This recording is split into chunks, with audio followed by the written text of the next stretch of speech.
I used to think the scariest part of living alone was the silence. It's not. The scariest part is how quickly your brain starts explaining things for you. How it tries to keep you calm by turning danger into a misunderstanding. A neighbor? A delivery? A mistake? Anything normal? That's what I told myself the first time I heard the knocks. 3 taps. Even. Patient. Like whoever was out there had done it before. Like they had time. I glanced at my phone. 2:59 a.m. I remember the number because I stared at it long enough for it to change. 3 a.m. And then the knocks came again. I didn't jump out of bed like they do in movies. I didn't grab a baseball bat. I didn't yell, "Who's there?" I just lay there, perfectly still, listening to my own breathing and the faint, constant hum of the building. Heat pipes. A distant elevator. Somewhere in the city, a car alarm died out, like an animal giving up. The knocks were close enough to feel personal, but not frantic. Whoever it was didn't sound desperate. They sounded rehearsed. I finally sat up and walked into the hallway with my phone in one hand and my robe half on.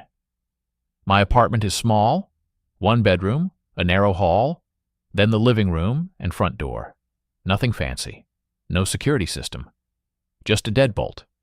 I always double-check, because my mother raised me on the gospel of check your locks twice. My front door was shut. The chain was on, the deadbolt was locked.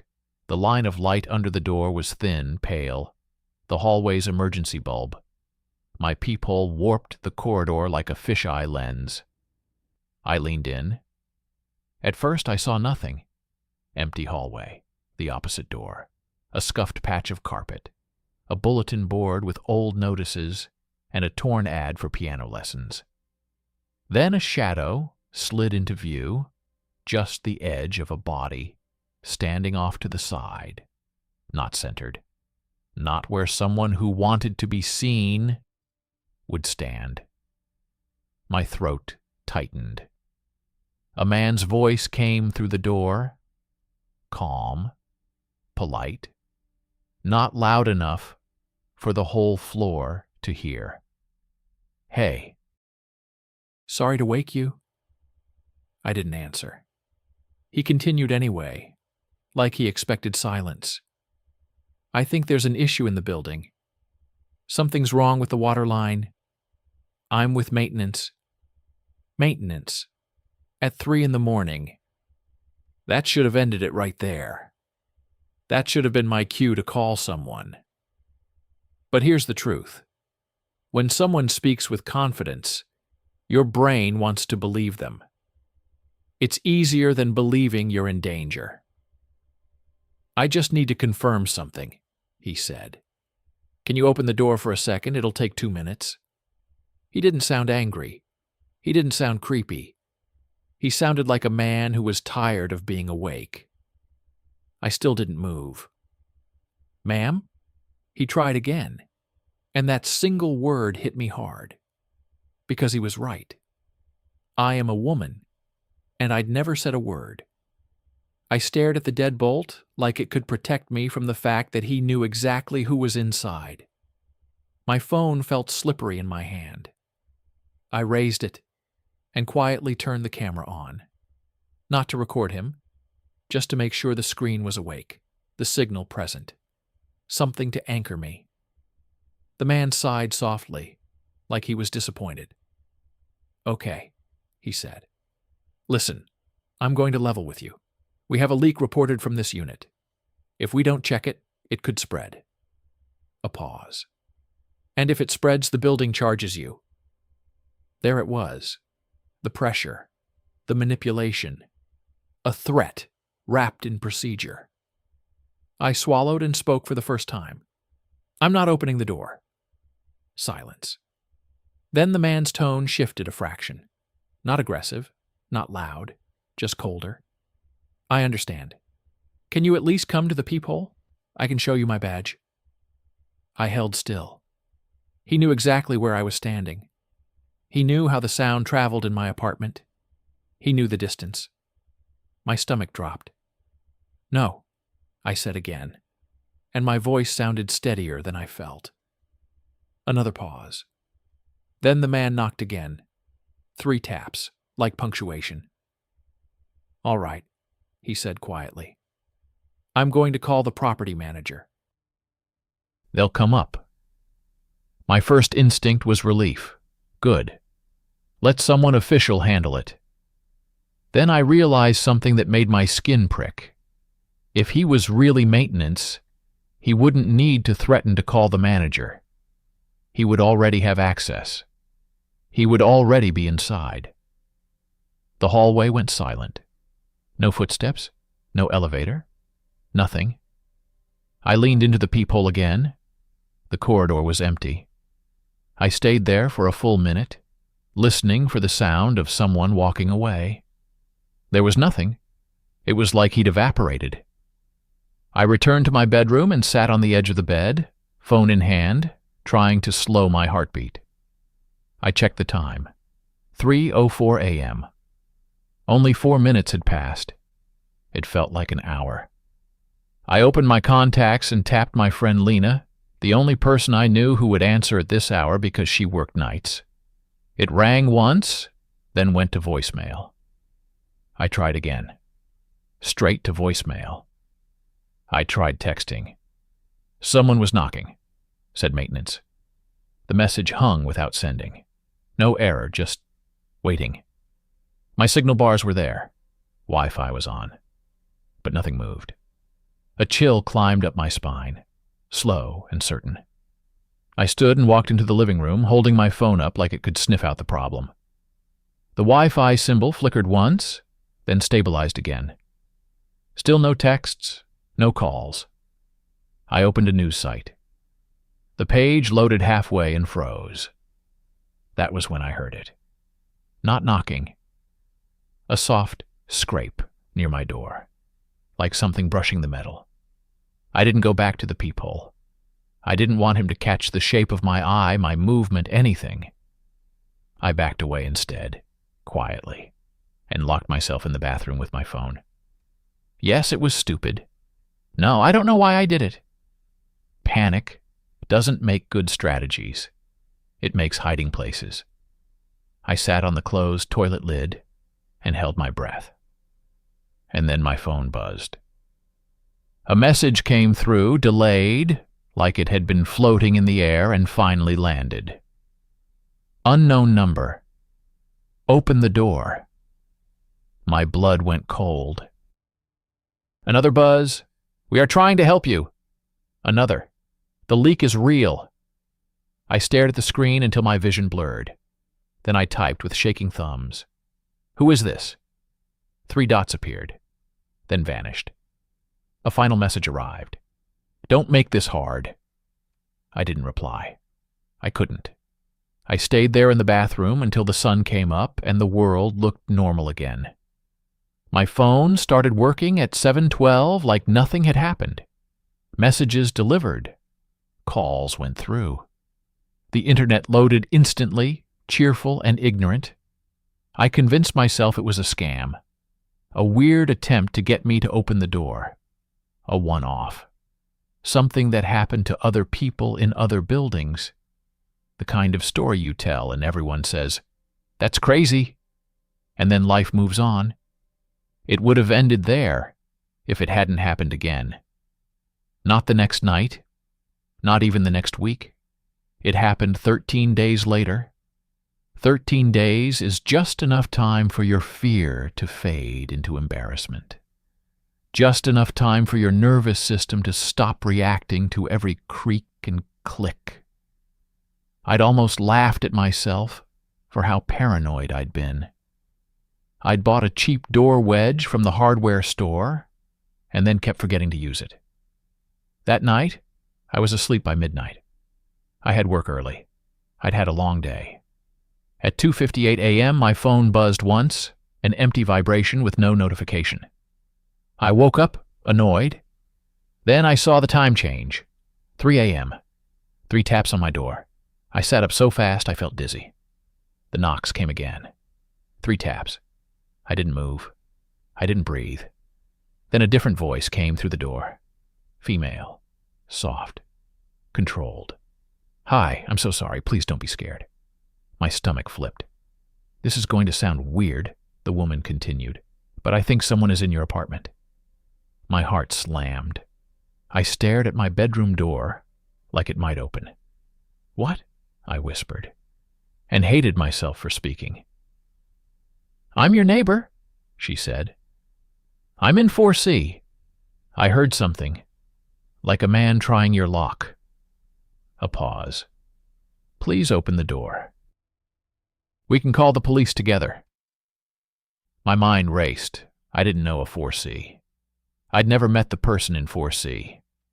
I didn't even know if there was a 4C on my floor. It was 4A, 4B, then the stairwell, then 4D across the hall. No 4C. My skin went cold again, deeper this time. The woman continued, urgency rising just enough to sound real. "I'm scared too. I don't want you alone in there." I stepped closer to the peephole. I wasn't going to look, just close enough to hear. Then she said the thing that made every hair on my arms stand up. "I can see you're awake." I froze. She couldn't see me. Unless she wasn't alone. Unless someone was watching from an angle where the peephole couldn't catch them, like the first time. A third voice joined in, quiet, male, almost amused. Not the maintenance voice. "Just open it," he said. "We don't have time tonight." I backed away from the door like it was hot. My phone. I grabbed it and dialed 911 immediately. It rang once, twice. Then, call failed. I tried again. Call failed. I turned off Wi-Fi. I turned it back on. I moved to the window. I held my phone up like a prayer. No calls, no texts, nothing. But the screen showed signal bars. It was like someone had put my apartment in a bubble where the outside world couldn't hear me. The woman's voice returned, harsher now.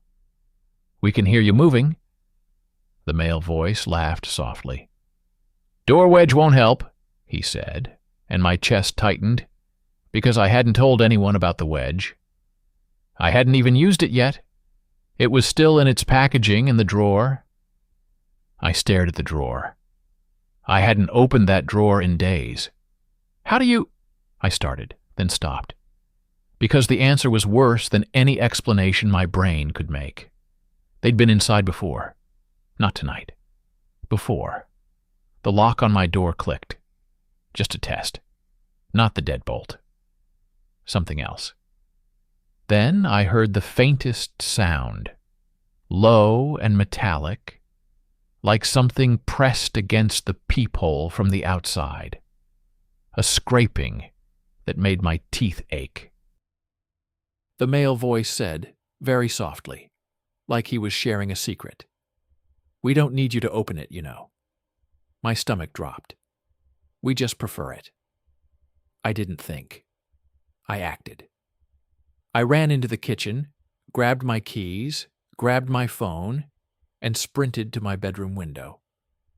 I didn't have a fire escape, but my building backed onto a flat roof over the first-floor laundry room. It was a small drop, dangerous, but survivable. I pushed the window up. Cold air hit my face, sharp and shocking.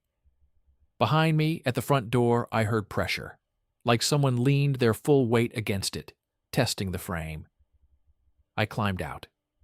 My hands shook so hard, I nearly slipped. My bare feet touched the icy metal of the roof, and pain shot up my legs. I dropped down, then ran across the roof toward the emergency stairwell window that I knew led to the back landing. I'd seen the maintenance guys use it once. I banged on it. Nothing. I banged again. Harder.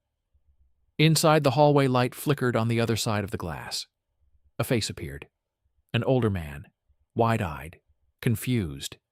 He cracked the window open an inch. "What are you doing?" he hissed. "I need help," I whispered. "Someone's at my door. My phone. Please call the police." The man stared at me, then looked behind him like he was afraid someone might be listening. "They're here again?" he asked, and my stomach twisted, because again meant this wasn't just me. "Please," I said. "Just call." He nodded once and slammed the window shut, locking it again. I stood there on the roof, shaking, staring at my apartment window like it might explode. Then I saw something that still makes my skin crawl when I think about it. My living room light turned on. I hadn't turned it on. I hadn't even been in the living room. The glow spilled onto the curtains like a warning. And then, slowly, my front door opened. Not wide, not dramatic, just enough for someone to step out. A silhouette stood in my doorway, inside my apartment, framed by my own light. He didn't look at the hall. He looked straight toward my bedroom window, like he knew exactly where I'd gone. He raised a hand and waved, not frantic, not angry, friendly. Then he stepped back in and closed the door. My knees went weak. I sat down hard on the roof, cold biting through my skin. A minute later, sirens. Not close, but approaching. I heard voices in the stairwell, running footsteps, the distant crackle of a radio. And then, for the first time, my phone suddenly worked again. A call came through. Unknown number. I answered, choking on fear. A deep voice. "Ma'am, this is Officer Grant. Are you safe?" I started crying immediately, the kind of crying that isn't sadness, but pressure releasing. "I'm on the roof," I said. "They were inside. They're inside my apartment." "Stay where you are," the officer said, calm and firm. "Do not go back in. We're coming up the rear stairwell now." I hugged my knees and waited while my breath turned to fog. Within minutes, an officer appeared at the stairwell door and guided me down. The building smelled different in daylight, less like fear, more like dust and detergent. They brought me to the lobby. They asked questions. They took my statement. They told me they'd searched my unit and found no one. No one. My mouth went dry. "But the light, my door," he waved. "We believe you," Officer Grant said, but his eyes didn't. "We did find signs of forced entry. The peephole was scratched. The lock has been tampered with." I laughed once, sharp and broken. "So they were there?" "Yes," he said carefully. "Or they were there earlier." Earlier. Like they'd been making a habit of my apartment. Like I'd been living in a space that wasn't only mine. The police checked the building's cameras.